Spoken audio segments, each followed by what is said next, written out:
What is up, guys? Back for another poker vlog and just playing in a small little family home game. Nothing too crazy. I've been gone for a while, just finished up my school year and now enjoying the summer.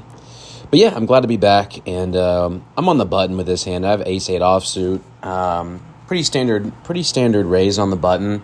And especially whenever I get a flop, I hit middle pair with the best kicker.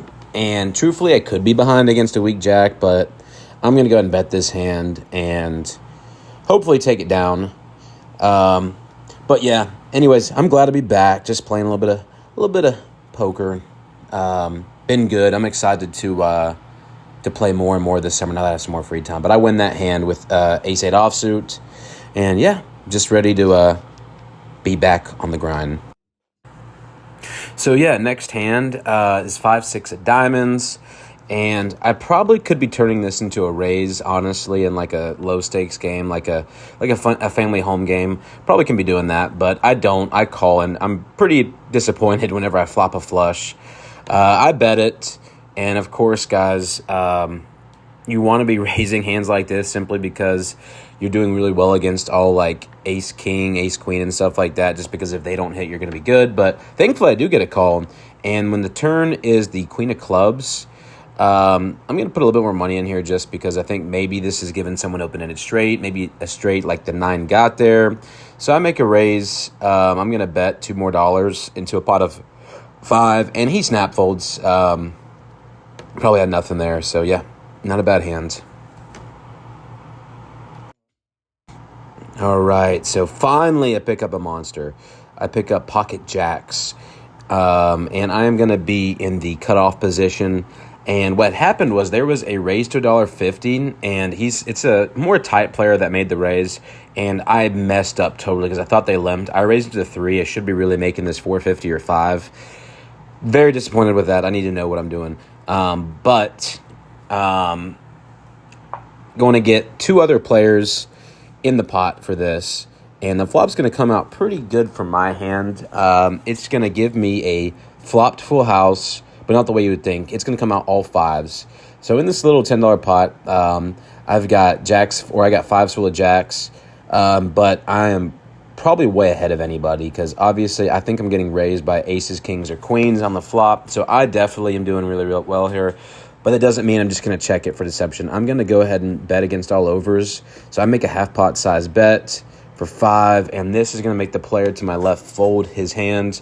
That's not an ace. That's a different deck that's shuffling. But players are going to fold all around. It's going to get down to the initial raiser. And on this board, I think, he makes a great fold, obviously, because I have a full house. But if he's got 2 overs, like ace-queen, ace-king, maybe even ace-10, he can get a little crazy with it. But good for him not doing ace-10. But he folds. I'm going to show the goods, though. I show the jacks. And, yeah, of course, I'm going to win that hand. All right, so we're getting later into the night. The blue light, it's kind of tough to see the cards, but I have king 10 offsuit. And, yeah, I like this angle a lot more. I've been going against my buddy Ben. He's a really good player. And he'd stacked me 2 previous times we played. I hit top pair with a weak kicker, and I'm just going to let him do the betting. So when I check on the flop, and he puts out a bet, it looks like to be about $4, maybe. Yeah, maybe. Yeah, about $4, and I call.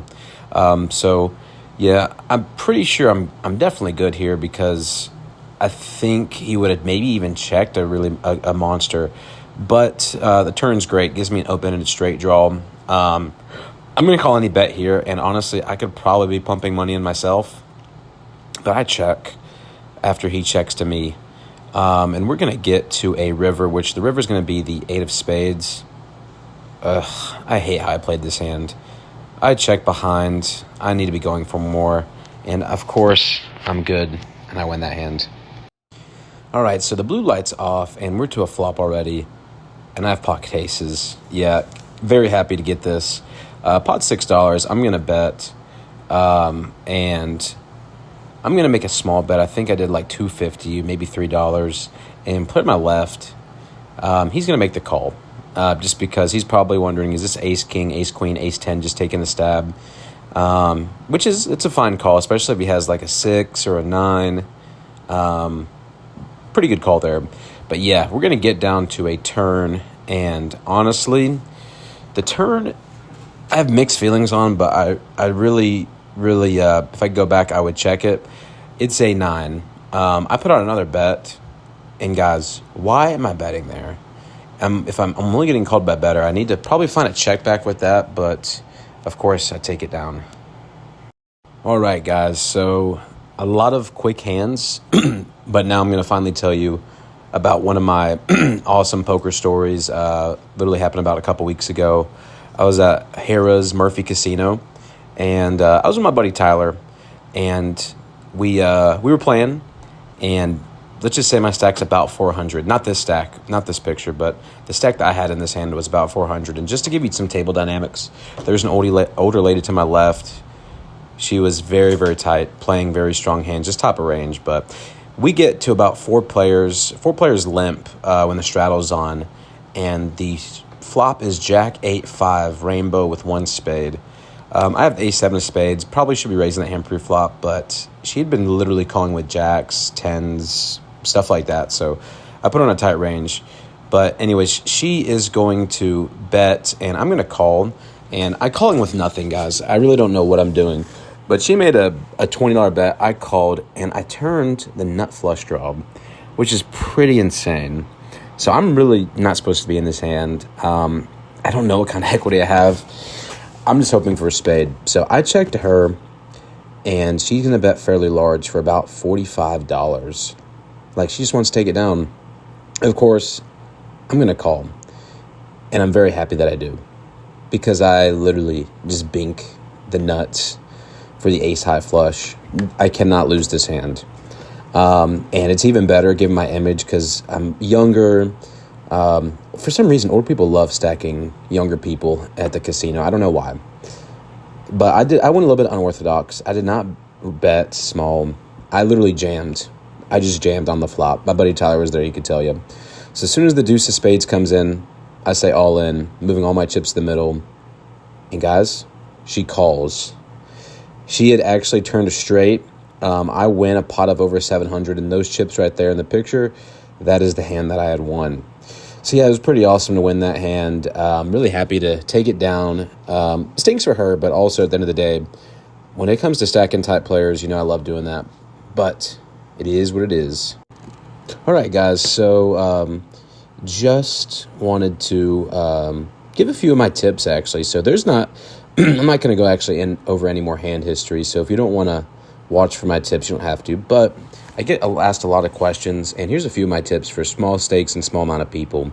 When you're playing with not as many people, let's say 4 or 5-handed, or lower stakes like 25, 50 cent or whatever, maybe even like a family poker tournament game, widen your range. Less players means there's less strong hand possibilities, and lower stakes typically means deeper stacks. That means that's more money people are willing to play with. If you're playing 25 cent, then obviously people want to play more. That's like $4 is literally 4 bigs. So widen that range out a little bit. No reason to get tight, especially in a friendly little family home game.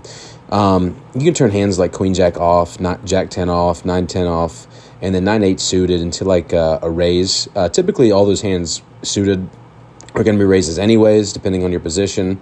But like hands like that, you can start raising a little bit more wide just to, increase the action. But the second most important thing is you got to figure out the table dynamics. That means figure out who the loose aggressive players are, the splashy players, the tight players, and then the solid regs. When I say solid regs, I don't mean like, professionals in a poker game. But what I mean is like people that play a lot. They know what's going on. These are people like my friend Kaysen, Tyler, just guys that kind of know what's up. They're putting in some crazy things. But you especially want to play pots with the splashy players and loose aggressive players just because they're willing to widen that range, but also sometimes put in big bluffs. And if you have stronger hands, you can possibly win a big one. But yeah, definitely figure out those table dynamics, and then I would definitely be smart about who you're playing with. And that's going to go into my third thing, which whenever we are talking about the tight players, solid regs, There's also something called calling stations, and we're going to get into that. You may be asking, what's a calling station? Well, a calling station is someone that is typically going to make lighter calls with not as strong hands that still possess some showdown value. Do not bluff these guys. Do not bluff the calling stations. They'll call you down light. They'll call you down on a flop or on a board where they have second pair with no kicker. Sometimes you really need to lose to them or find tight checkbacks with weak or okay hands. I know that losing is never something you want to tell someone to do, but sometimes it's not even about losing. It's about really saving your money, saving your blinds. But here's my most important tip. My most important tip: do not, under any circumstances, give action to tight players. You have to give action to receive action. I'm a big believer of that. If they raise, let's say someone that's played 10 hands all night, they've shown jacks, they'll limp jacks, limp tens, only raise top range like aces or kings, you can fold all these hands that I have to the right. Just fold that. You don't need to be playing with them. Just because it's a home game, guys. It's supposed to be about fun, right? You don't need to be losing money to them or playing with them or giving them the satisfaction, even winning, just because you need to definitely widen your range. So let's just say you actually have top of range like monsters. If you have monsters raise, they hate putting money in. So if you have jacks through aces and ace-king suited, you need to go ahead and charge them the max. I'm not telling you that you have to put them all in, but definitely raise and make them play. I'll see you guys in the next video.